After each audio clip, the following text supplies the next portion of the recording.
Hello guys, back with me again in this channel. So on today's tutorial, I'm gonna show you how you can change your voice that's added to a video with a deeper pitch on CapCut.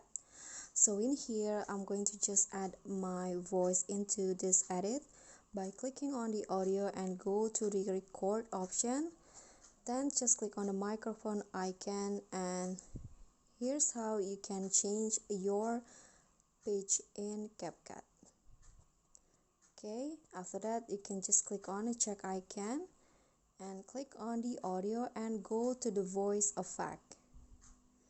So in here you just need to go to the basic one and then click on the deep here, and in here you can adjust the pitch like this by dragging it or slide it to the left or right like this. Here's how you can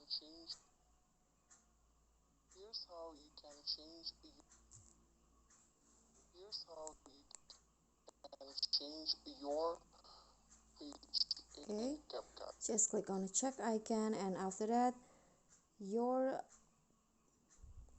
pitch voice will be changed according to the settings that you made on the voice effect. Here's how you can change your. Okay, so that's all from me. I hope this simple tutorial will be helpful. Don't forget to click like, comment, subscribe, and also leave a comment if you have any question. Bye.